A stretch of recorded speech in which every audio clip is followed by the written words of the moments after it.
என்பதுதான் அதனுடைய அடிப்படைகளாகும். இசையிலே ஒருவன் பக்குவம் பெற்று விட்டான் என்றால் அவன் இசை சித்தனா?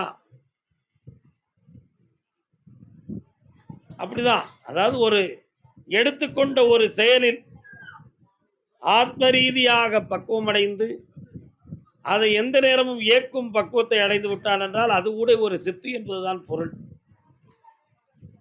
அதனால்தான் மாந்திரிகம் என்பதை பற்றி தெரிந்து அஷ்டமா சித்துக்கள் என்ற 8 வகையான சித்துக்களையும் கையில் எடுத்து அதற்காக பல காலங்கள் அதை பிரயோகம் செய்து சித்தெடுத்துக் கொள்வார்கள். 8 வகை சித்துக்களில் மோகனம், தம்பனம், வசியம், ஆக்ரஷ்டம், வித்வேஷனம், பேதனம், மாரணம், இப்படிப்பட்ட 8 வகையான சித்துக்கள் இருக்கின்றன. மலையாளத்தை சார்ந்த பகுதியில் உள்ளவர்கள் அதை அட்ட கர்மங்கள் என்று சொல்வார்கள். அஷ்ட கர்மங்கள். அந்த இஸ்து வந்துருச்சுன்னா அது சமஸ்கிருதம் என்பதற்காக சமஸ்கிருதம் சொல்லக்கூடாத மொழின்னு சிலர் நினைக்கிறாங்க. எல்லா மொழியுமே மனிதனுக்கு தேவை தான்.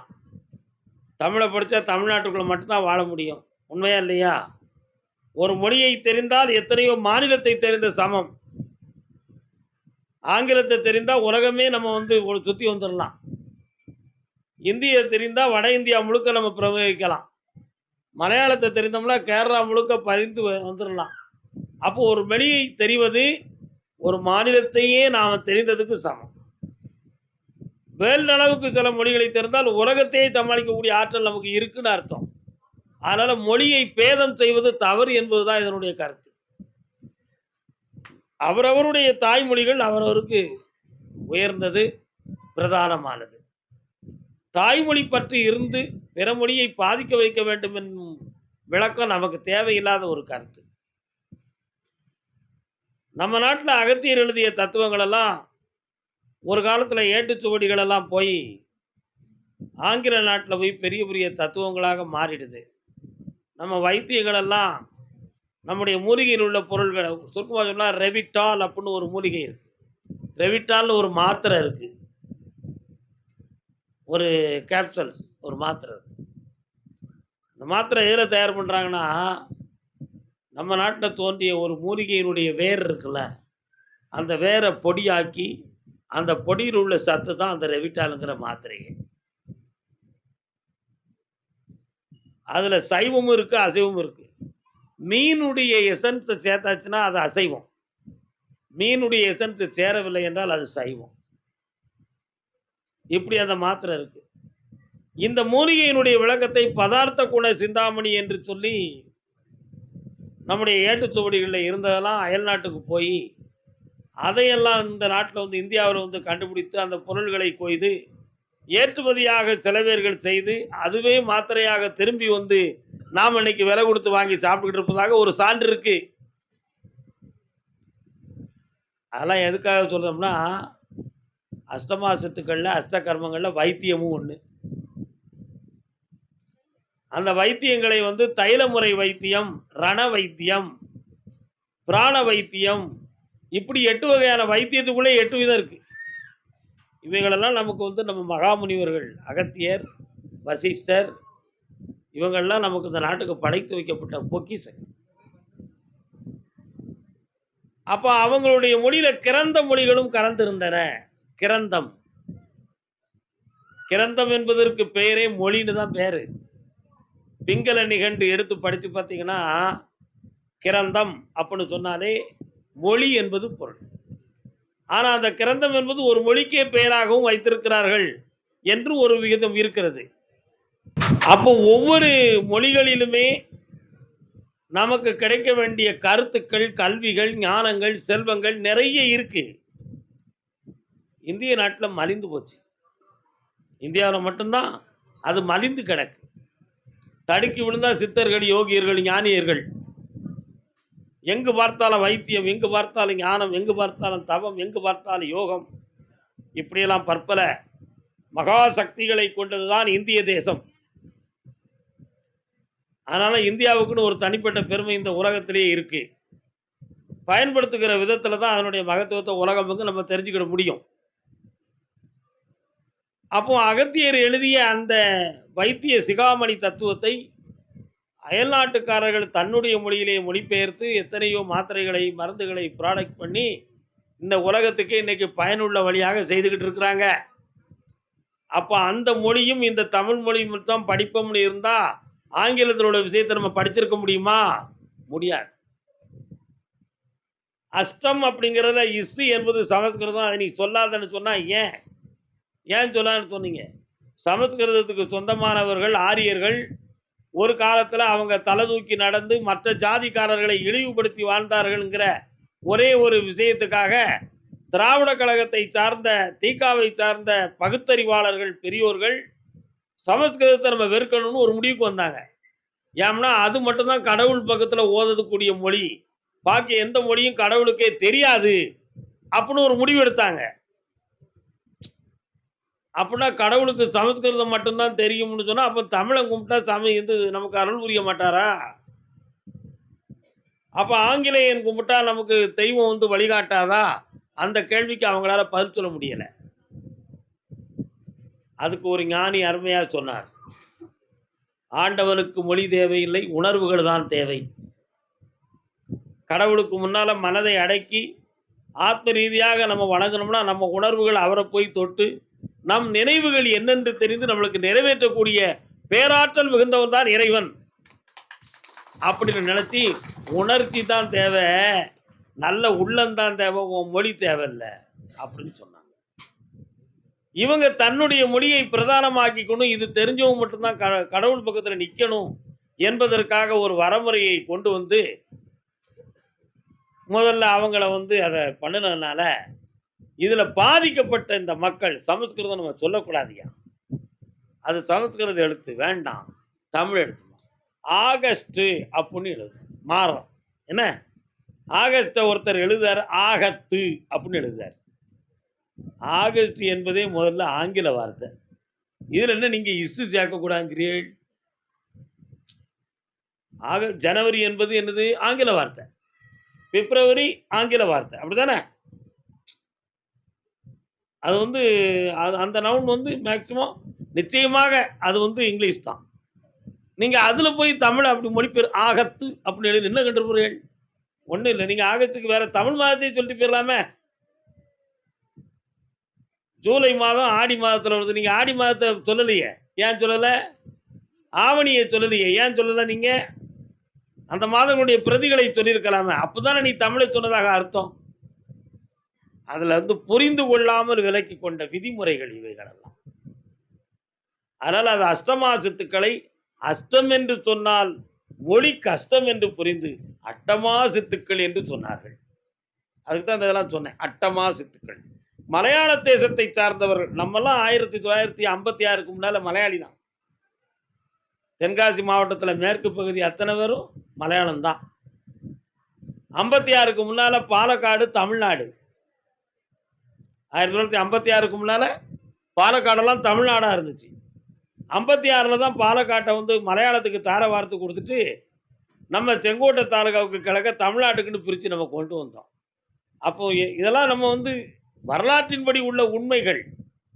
இதில் என்ன பேதம் வாழுது? இதில் ஒன்றுமே கிடையாது. எல்லாரும் இந்தியர் என்று நினை, அடுத்து எல்லோரும் இந்த உலக வாழ் மக்கள் என்று நினைத்துக்கொள், அடுத்து எல்லோரும் கடவுளின் பிள்ளைகள் என்று உணர்ந்து கொள். பொது உடைமை தானாக தோன்றுமே. இதில் என்ன பேதம் இருக்கு? ஒன்றுமே கிடையாது. மலையாள மொழிகளை பேசக்கூடியவர்கள் அஷ்டமா சித்துக்களை அட்ட கர்மங்கள் என்று சொன்னார். அந்த அட்ட கர்மங்களை பற்றிய நிறைய விளக்கம் குளிக்காட்டு பட்சே என்னும் ஒரு புத்தகத்திலே உண்டு. நீங்கள் படிச்சோ? குளிக்காட்டு பட்சே படிச்சோடா? படிக்கணும். குளிக்காட்டு பட்சே அப்படின்னு சொல்லி ஒரு புத்தகம் உண்டு.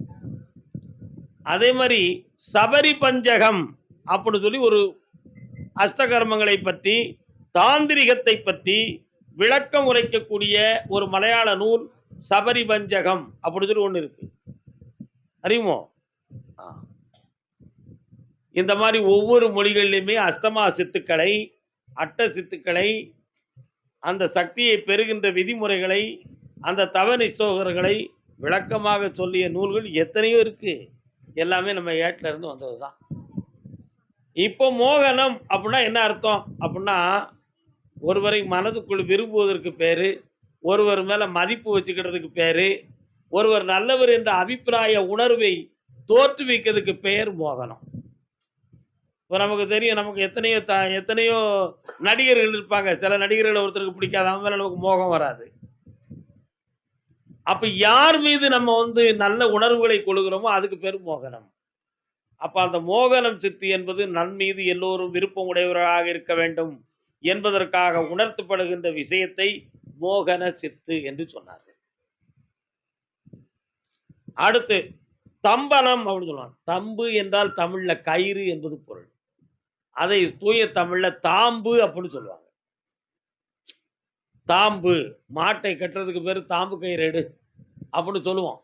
இப்பவும் நம்முடைய தமிழ்நாட்டுக்குள்ளேயே சில மாவட்டங்கள்ல கயிறை தாம்புன்னு சொல்லக்கூடியவங்க இருக்கிறாங்க. அதைத்தான் நம்ம வந்து தாம்பூலம் அப்படின்னு நம்ம வந்து விளக்கப்படுத்தி கொண்டோம். தாம்பூலம் என்னது? பொம்பளைக்கு கட்டக்கூடிய தாலி கயிறுன்னு அர்த்தம். அப்போ தாம்பூல கயிறை எடு, தாம்பூல தட்டை எடு, மணக்கோலத்துக்குன்னு பயன்படுத்துகின்ற பொருளை அந்த தாலியை முன்னிட்டே சொல்லக்கூடிய ஒரு விளக்க உரை வந்ததுனால அதுக்கு தாம்பூலம்னு பேர். தாம்புனா கயிறு. இந்த கயிறை வச்சு என்ன செய்யலாம்? கட்டலாம். வேற என்ன செய்யலாம்? கயிறை கட்டதானே முடியும். அதனால தான் அந்த தம்பனம் என்பதை என்ன சொல்லலாம்னா கட்டுதல். ஒருத்தர் ரொம்ப பேசி பகையா இருந்தோம்னா அவன் வாயை கட்டிடுவான்.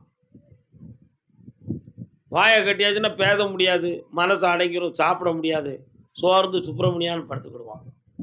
அதுக்கு பேர் வாயை கட்டுதல். சித்து மந்திர சித்து படித்தவங்களுக்குரிய வேலைகள் அது. ஒரு ஊரில் சாமி எந்தால துணியா சொல்லிக்கிட்டு இருப்பான். மந்திரவாதி பார்ப்பான், வாயை கட்டிடுவான். சாமி அருளும் வராது, சொல்லவும் முடியாது, வாயை கட்டிடுவான். புரியுதா? அப்போ இந்த தம்பனம்ங்கிறது அது. இன்னொன்று, ஒருவருடைய மனதை அறிவை தன் பக்கம் இழுத்து நகலாமல் வச்சு கட்டி விடுவது, அதுக்கு பேர் தம்பனம். இது வந்து 2வது சித்து.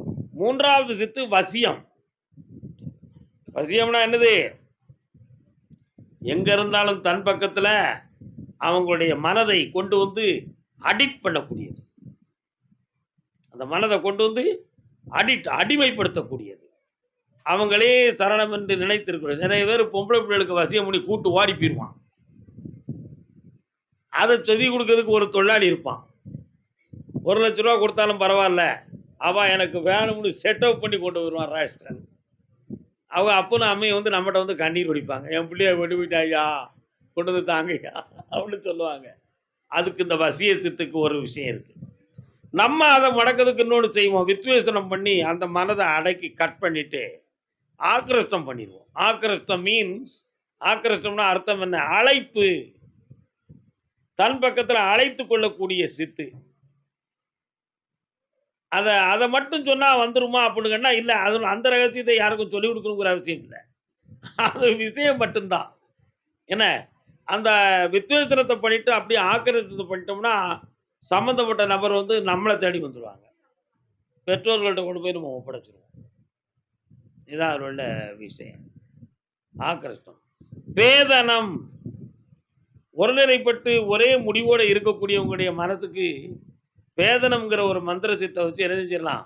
அவனை வந்து அப்படியே பேதனப்படுத்திடலாம். வித்தியாசமான நிலைகளில் அந்த மனத்தை சிதைத்து கொண்டு வந்து திசை திருப்பி விடுறதுக்கு பேரு பேதனம். மாரணம். இப்படி 8 வகையான சித்துக்கள் இருக்கு. சில சித்துக்களை நம்ம சொல்லக்கூடாது. இப்படி 8 வகையான சித்துக்களையும் சித்தெடுப்பதற்குன்னு ஒரு சில விதிமுறைகள் உண்டு. அதுக்குன்னு எழுதப்பட்ட மந்திரங்களை வந்து மனப்பாடம் பண்ணிட்டா மட்டும் அது சித்துன்னு நினைச்சா அது காதுக்கு ஒலியா மட்டும்தான் இருக்கும், செயலா இருக்காது. அந்த மந்திரம் சொல்றது சப்தஞான ஒலிகளா மட்டும்தான் இருக்குமே தவிர செயல்படாது. ஆனால் அந்த மந்திர ஒலிகளை ஆத்மசக்திக்குள் நிறுத்தி, ஆத்மசக்தியை மனோலயத்துக்குள் நிறுத்தி, மனோலயத்தை பிரபஞ்ச சக்திக்கு பகுத்து, பிரபஞ்ச சக்தியை தன் பக்கம் இழுத்து, அதை வந்து தன் ஆத்ம ஜீவகாந்த சக்திக்குள்ளே நிறுத்தி செயல்பட்டு விட்டான் என்றால் அவன்தான் சித்தன். அவன் தான் சித்தன். அந்த நிலைகளை அடைவதற்கு எவ்வளவு கஷ்டப்படணும் தெரியுமா? தண்ணிக்குள்ள நின்று தவம் செஞ்சவங்க, வெயில் என்றும் மழை என்றும் பாராமல் பட்டினியா கிடந்து தனித்து நின்று தவம் செஞ்சவங்க, குடும்பம் குட்டிகளா விட்டுட்டு போய் தன்னிச்சையா உட்கார்ந்து ஒரே நிலையில இருந்தவங்க, இப்படியெல்லாம் இருந்து பயிற்சி பண்ணி வந்தவங்க தான் அந்த சித்து நிலைகளை பெற்றவங்க. புரியுதா? இந்த நிலைகளையெல்லாம் பெற்றாதான் இந்த ஒரு சித்துக்களையும் அடைய முடியும், இந்த ஞானத்தையும் அடைய முடியும். அது மூலமா இந்த உலகுக்கு சேவையும் செய்ய முடியும், அஷ்ட கர்மங்களையும் செய்ய முடியும் என்பது புரிந்து கொள்ள வேண்டிய விஷயம். ஆகையினால் மனதை எப்பொழுதுமே நம்மகிட்ட இருக்கக்கூடிய கல்விகளை, ஞானங்களை, மந்திரிகங்களை இவைகளெல்லாம் நம்ம தெரிந்து நம்முடைய மனதையும் அறிவையும் தூய்மைப்படுத்தி செம்மைப்படுத்தி விட்டோம் என்றால், நம்ம மனமே நமக்கு வழிகாட்டும் தெய்வமாக இருக்கும். நமது மனதுக்குள்ளே இறை சக்தி நிறைந்திருக்கும். மாசிலா மனமே ஈசன் கோயில் என்பது உண்மையாகவும் இருக்கும். வாழ்த்துகிறோம். வாழ்க. வணக்கம்.